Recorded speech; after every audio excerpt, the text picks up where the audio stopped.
भजन सिमरन जीने का ढंग कैसे है, तो चलिए देखते हैं।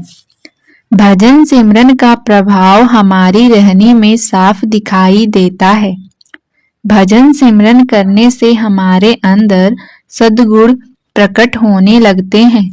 क्रोध शांति में बदल जाता है, लोभ संतोष में बदल जाता है, काम भावना भक्ति भाव में बदल जाती है, अहंकार नम्रता में बदल जाता है और मोह तथा स्वार्थ सब निस्वार्थ प्रेम और दयालुता में बदल जाते हैं।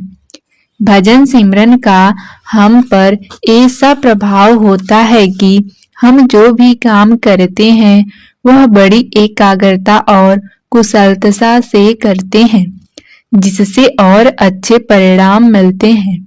हम अपनी प्राथमिकताएं तय कर लेते हैं और ऐसा आचरण अपना लेते हैं जिससे हमारा आंतरिक अस्तित्व और बाहरी हालात दोनों में संतुलन हो जाए।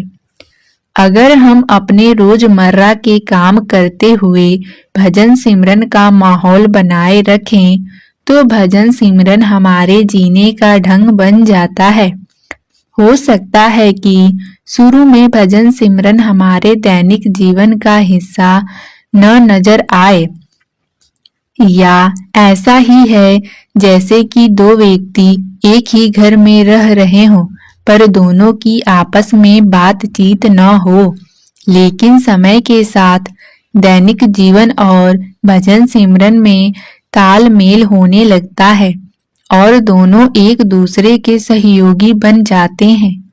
हम दिन भर जो भी काम करते हैं भजन सिमरन के प्रभाव से उसे ध्यान पूर्वक पूरी एकाग्रता से और उदार मन से करते हैं। भजन सिमरन के फल स्वरूप हमारे अंतर में समर्पण, सहनशीलता, संतोष और चेतना के जो गुण विकसित होते हैं वे जीवन के हर पहलू को प्रभावित करते हैं। इस प्रकार हमारे जीवन में भजन सिमरन द्वारा प्राप्त हुई शांति तथा आनंद का प्रभाव साफ दिखाई देने लगता है। भजन सिमरन करने से पता चलता है कि अंतर और बाहर हर प्राणी का पदार्थ शब्द का ही रूप है। हम यह देख पाते हैं कि किस तरह हर चीज एक दूसरे के साथ जुड़ी हुई है।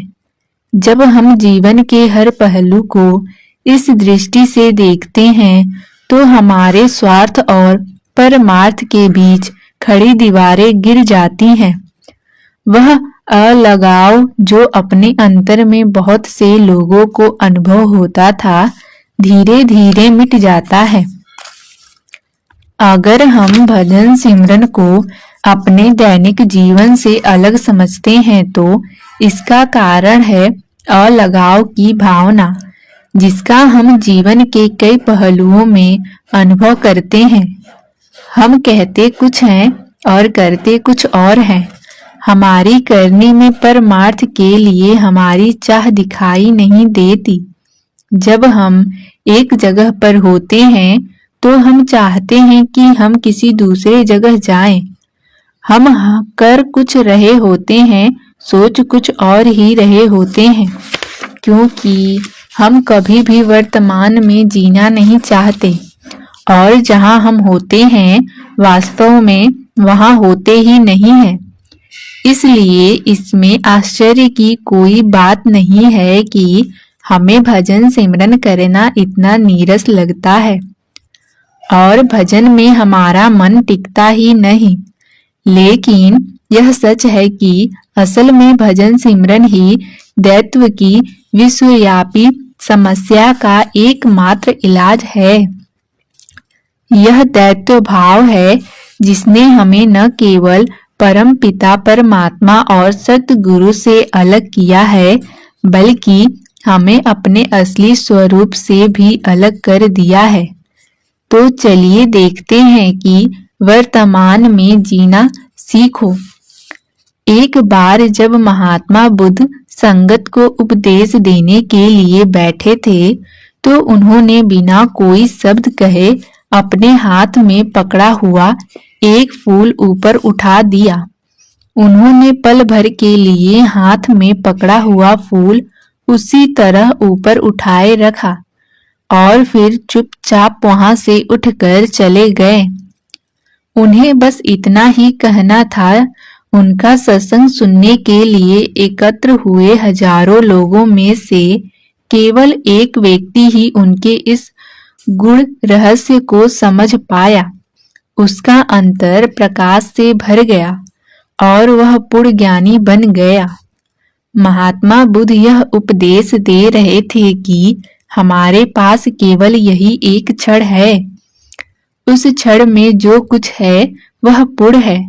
उसमें न मन के क्रियाकलापन है और न ही कोई समस्याएं हैं। शांत और स्थिर मन में केवल उस फूल के अस्तित्व का एहसास है। उस क्षण से परे जीवन दुख रूप है। हम या तो बीते समय से पैदा हुई इच्छाओं तृष्णाओं के बारे में सोचकर दुखी रहते हैं या भविष्य में पैदा होने वाली समस्याओं की कल्पना करके दुखी होते रहते हैं। बाबा जी कहते हैं कि हमें समस्याएं उसी रूप में दिखाई देती हैं जिस रूप में हम उन्हें देखना चाहते हैं। समस्याएं हो रही घटनाओं या दिखाई दे रही चीजों में नहीं है। वे वास्तव में हमारे मन की उपज है, हमारे सोचने के ढंग में है। हजरत ईसा अपने शिष्यों से कहा करते थे कि तुम यह पूछना बंद कर दो कि हम क्या पहनेंगे, क्या खाएंगे। वह उपदेश देते थे कि तुम फूलों और पक्षियों की ओर देखो कि किस प्रकार वे वर्तमान में जीना जानते हैं और उनकी सब आवश्यकताएं पूरी होती हैं। अब कहते थे, जरा यह सोचो कि क्या तुम्हारी चिंताएं तुम्हारे जीवन को रत्ती भर भी बदल सकती है। परमार्थ का ज्ञान रखने वाले सभी महापुरुष यही कहते हैं कि हमारे पास केवल यही क्षण है। अगर हमारा ध्यान पूरी तरह वर्तमान में हो तो हमारी समस्याओं को पोषण नहीं मिलता और उनका महत्व कम हो जाता है और हमारा जीवन अपने आप सुखमय हो जाता है। भजन सिमरन यहाँ और कब यानी वर्तमान में रहने का अभ्यास है। जब हम वर्तमान में रहते हैं तो हम पूरी तरह सचेत होते हैं, क्योंकि तब हमारी चेतना हमारे अहंकार की सीमाओं से कहीं परे पहुंच जाती है। वर्तमान से मुंह मोड़कर अपने ही ख्यालों में खोए रहने से अहंकार बना रहता है।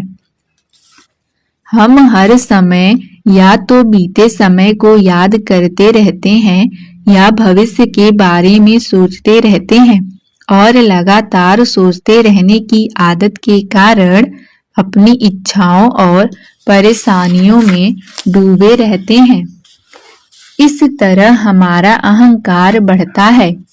इसके विपरीत जितना ज्यादा हम वर्तमान में जीने लगते हैं उतना ही हमारा अहंकार कम होता जाता है और उससे पैदा होने वाली समस्याओं से भी छुटकारा मिल जाता है।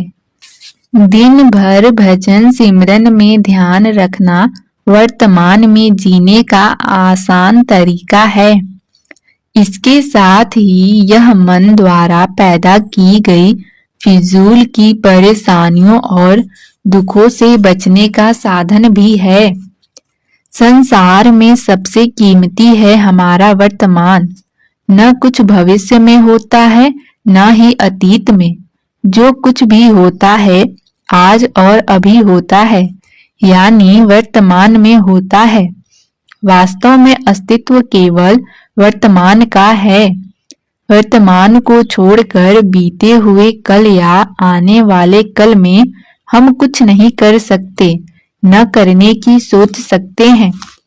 जब बीते हुए कल को याद करते हैं तो आज इसी समय याद करते हैं। जब भविष्य के बारे में सोचते हैं तो भी आज और इसी समय सोचते हैं। जब भविष्य हम तक पहुंचता है तो वह वर्तमान बन चुका होता है। भजन सिमरन से वर्तमान में अपने आप को स्थिर और एकाग्र करने में सहयोग मिलता है। दिन भर अपना ध्यान सिमरन में लगाए रखने से हम अहंकार को बढ़ाने वाली अतीत की यादों और भविष्य के भय से मुक्त हो जाते हैं। जब हमारा ध्यान वर्तमान में टिका रहता है तो मन हमें अपने जाल में नहीं फंसा सकता। सारा दिन भजन सिमरन में लगे रहने से हम अपनी चेतना को वर्तमान में स्थिर करने में सफल हो जाते हैं। इस तरह हम अहंकार के बंधनों से मुक्त हो जाते हैं और हमारे जीवन का हर पल आनंदमय हो जाता है। जब हम वर्तमान में जीते हैं, वर्तमान में पूरी तरह हाजिर रहते हैं, तो जिंदगी की सारी जिम्मेदारियां निभाते हुए भी शांत भाव से एक दर्शक की तरह अपनी ही जिंदगी के नजारे देखते हैं। सच्ची सेवा क्या होता है, तो चलिए इसके बारे में सुनते हैं। जैसे जैसे हम भजन सिमरन का अभ्यास करेंगे, मनुष्य जन्म के सुनहरे अवसर का लाभ उठाने की गहरी इच्छा हमारे कार्यों में साफ साफ दिखाई देने लगेगी। शुरू शुरू में हमें अपनी रूहानी तरक्की का अंदाजा आंतरिक अनुभव से नहीं, बल्कि इस बात से होता है कि हमारे अंदर शांति और संतोष का भाव कितना बढ़ गया है, प्रारब्ध को भोगने के प्रति हमारी सोच कितनी बदल गई है और दूसरे लोगों के प्रति हमारा व्यवहार कैसा है। हमारी तरक्की का पता इस बात से लगेगा कि क्या नाम दान मिलने के बाद हम ज्यादा दयालु, ज्यादा सहनशील हो गए हैं और दूसरों की सहायता करने से ज्यादा उत्साह दिखाने लगे हैं। क्या हमें केवल आंतरिक अनुभव प्राप्त करने में ही दिलचस्पी है? क्या हमारे अंदर पहले से बेहतर इंसान बनने और दूसरों के साथ अधिक प्रेम और क्षमा के साथ पेश आने की गहरी इच्छा पैदा हुई है या नहीं? यह स्वाभाविक है कि हमारे भजन सिमरन का प्रभाव हमारे जीवन के हर कार्य में और दूसरों के साथ हमारे व्यवहार में साफ दिखाई देगा। बाबा जी समझाते हैं कि हम दूसरों की सेवा और मदद इसलिए नहीं करते कि इससे हमारी रूहानी तरक्की होगी। बात इसके उलट है।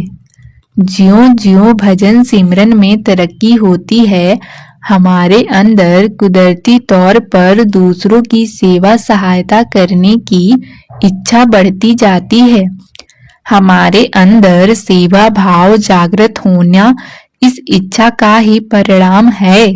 सेवा का अर्थ है संगत की सेवा द्वारा सतगुरु की सेवा करना। सेवा करने वाले से ज्यादा किसी दूसरे को इससे लाभ नहीं होता। सेवा का मकसद है अपने प्रेम का दायरा बड़ा करना। सच्ची सेवा प्रेम का वह जज्बा है जो प्रेम को और अधिक बढ़ाता है। यही सेवा है। भजन सिमरन करते हुए धीरे धीरे हम उस अवस्था में आ जाते हैं कि हम अपना हर कार्य सतगुरु का कार्य समझकर करने लगते हैं। बाहरी सेवा द्वारा हमारे अंदर नम्रता आती है और हमारा ध्यान मन या मोह से दूर होता है। सेवा हमारे भक्ति भाव को प्रकट करने का साधन है। सच्ची सेवा वही है जिसमें शुक्राने का और नम्रता का भाव हो। इसमें किसी प्रकार के लोभ की ओर मान सम्मान आदि प्राप्त करने की भावना नहीं होनी चाहिए। सेवा करते समय यह नहीं देखना चाहिए कि हम संगत की सेवा कर रहे हैं या समाज के किसी अन्य वर्ग की। अगर सेवा से हमारा अहंकार बढ़ता है तो वह सेवा नहीं है। ऐसी सेवा को छोड़ देना चाहिए। सबसे ऊंची और महत्वपूर्ण सेवा भजन सिमरन है। बाहरी सेवा चाहे कितनी भी कर ले, वह कभी भी भजन सिमरन की जगह नहीं ले सकती। अगर बाहरी सेवा भजन सिमरन की कीमत पर की जाती तो वह सेवा छोड़ देनी चाहिए। सेवा तो इसलिए की जाती है ताकि जीवन में परमार्थ के लिए माहौल बने, मन को रूहानियत से भरपूर माहौल में रहने की आदत पड़ जाए और हमारे लिए भजन सिमरन करना आसान हो जाए। भजन सिमरन से प्राप्त आनंद और लाभ क्या होता है?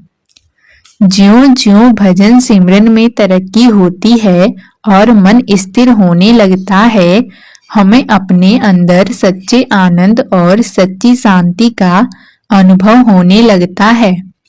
उस अवस्था में बाहरी सुख भोगों में हमारी रुचि नहीं रहती और हम खुद ही अपने अंतर में उस शांति और आनंदमयी अवस्था में रहना चाहते हैं।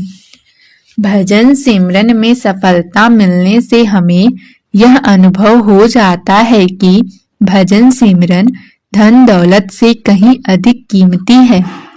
इसका ऊंची ऊंची पदवियों, इंद्रियों के विषय भोगों, शराबों कबाबों की लज्जतों से और मन द्वारा भोगे गए किसी और स्वाद से कहीं अधिक ऊंचा स्थान है। बाबा जी समझाते हैं कि कोई भी वस्तु शब्द से मिलने वाले परम आनंद का मुकाबला नहीं कर सकती। जो आनंद भजन सिमरन में है वह किसी अन्य वस्तु में नहीं है और जो एक बार भजन सिमरन का आनंद ले लेता है वह बार बार उस आनंद का मजा लेना चाहता है। जिस आनंद की ओर बाबा जी इशारा कर रहे हैं उसकी अनुभूति मन तथा इसकी भावनाओं के स्तर पर नहीं होती। सतगुरु उस सर्वश्रेष्ठ और सर्वोच्च परम आनंद की ओर संकेत कर रहे हैं जो कि बाहरी शक्लों पदार्थों, रिश्ते नातों, सांसारिक सुख स्वादों और अन्य किसी भी बाहरी क्षण भंगुर सुख से एकदम मुक्त हो जाने पर प्राप्त होता है। आप उस शाश्वत आनंद की ओर इशारा कर रहे हैं जो परम चेतना अवस्था में प्राप्त होता है, जहाँ शब्द की अखंड ध्वनि धुन कार्य दे रही है। भजन सिमरन द्वारा हम अपनी असलियत को पहचानने के लक्ष्य की ओर तो आगे बढ़ते ही हैं, साथ ही साथ हमारी सांसारिक, मानसिक और भावनात्मक अवस्था में भी सुधार होने लगता है। भजन सिमरन हमारे अंदर परमात्मा का प्रेम पैदा करने का साधन है। इसलिए हम जैसे जैसे भजन सिमरन करते हैं हमारे अंदर प्रेम बढ़ता जाता है। हमें सब में परमात्मा दिखाई देने लगते हैं और हम उस प्रभु की सारी दृष्टि से प्रेम करने लगते हैं। भजन सिमरन हमें बेहतर इंसान बनाने में सहायक होता है। इससे हमारे अंदर ज्यादा प्रेम, ज्यादा करुणा और ज्यादा शांति आ जाती है। भजन सिमरन में ध्यान टिकाने से हम रोजाना की जिंदगी में हल्का महसूस करते हैं और हमारी एकाग्रता भी बढ़ती है। इस तरह बढ़ी हुई एकाग्रता और धैर्य से न केवल भजन सिमरन बल्कि जीवन में दूसरे काम भी भली भांति करने में हमें सहायता मिलती है। आंतरिक साधना की अलग अलग विधियों द्वारा और मन पर होने वाले सकारात्मक शारीरिक और मनोवैज्ञानिक प्रभावों को देखते हुए अब तो पश्चिमी देशों के वैज्ञानिक भी इसमें दिलचस्पी ले रहे हैं। आंतरिक साधना द्वारा स्वास्थ्य लाभ के विषय पर 1960 से बहुत सा शोध कार्य हो रहा है। डॉक्टर कई तरह के तनाव से पैदा होने वाली समस्याओं से परेशान अपने मरीजों को तनाव से राहत दिलाने के लिए कोई न कोई ध्यान साधना करने का परामर्श देते हैं और कई कंपनियां भी अपने कर्मचारियों को ध्यान साधना करने के लिए प्रोत्साहित करती है। भजन सिमरन करने वाले व्यक्ति आम तौर पर तनाव का बेहतर ढंग से सामना कर सकते हैं, जिस कारण उन्हें बीमारी के लिए छुट्टी भी कम लेनी पड़ती है। वे अधिक उपयोगी सिद्ध होते हैं और उनका मनोबल भी बढ़ता जाता है। ऐसा इसलिए है क्योंकि तनाव कम होने से शरीर की कार्य क्षमता बढ़ जाती है और काम के प्रति हमारा नजरिया भी बदल जाता है। हाई ब्लड प्रेशर और हृदय रोग में डॉक्टर आम तौर पर मरीजों को ध्यान साधना करने की सलाह देता है। कारण बिल्कुल साफ है। चिकित्सा विज्ञान ने यह प्रमाणित कर दिया है कि ध्यान को अंतर में एकाग्र करने से तनाव कम होता है और मन शांत होता है, जिससे हृदय रोगियों का ब्लड प्रेशर कम हो जाता है और हृदय की क्षमता में सुधार होता है। इसके अतिरिक्त यह बात भी सिद्ध हो चुकी है कि जब मरीजों के ऑपरेशन किए जाते हैं या उनका किसी और तरह से इलाज किया जाता है, जैसे कि कीमोथेरेपी वगैरह, तो उस समय ध्यान साधना करने से मरीज जल्दी स्वस्थ हो जाते हैं। ध्यान साधना से परंपरागत ढंग से किए गए इलाज के भी अच्छे नतीजे मिलते हैं। भजन सिमरन शारीरिक और मानसिक दृष्टि से कितना भी लाभदायक क्यों न हो, पर इससे प्राप्त होने वाले रूहानी लाभ का तो अंदाजा भी नहीं लगाया जा सकता। संत सतगुरु हमें समझाते हैं कि भजन सिमरन से मन आत्मा पर चढ़ी अनंत कर्मों की मैल उतरती है और आत्मा प्रकाशमान हो जाती है। भजन सिमरन होमे से छुटकारा पाने का, शब्द के साथ जुड़ने का और मन माया के मंडलों से परे जाने का सर्वश्रेष्ठ साधन है। इससे हम अपने असली रूहानी स्वरूप की पहचान करते हैं। भजन सिमरन के लिए किए गए हमारे प्रयास यह दर्शाते हैं कि हमारे अंदर आत्मज्ञान प्राप्त करने की और परमात्मा के साथ मिलाप के लिए कितनी तड़प है। भजन सिमरन ही वह प्रार्थना है जिससे कुल मालिक सबसे ज्यादा प्रसन्न होते हैं। भजन सिमरन वह एकमात्र साधन है जिसके द्वारा हम अपने मूल स्रोत में वापस समा सकते हैं। इस प्रकार आत्मज्ञान प्राप्त करने हम परमात्मा के साथ साक्षात्कार करने के योग्य बन जाते हैं।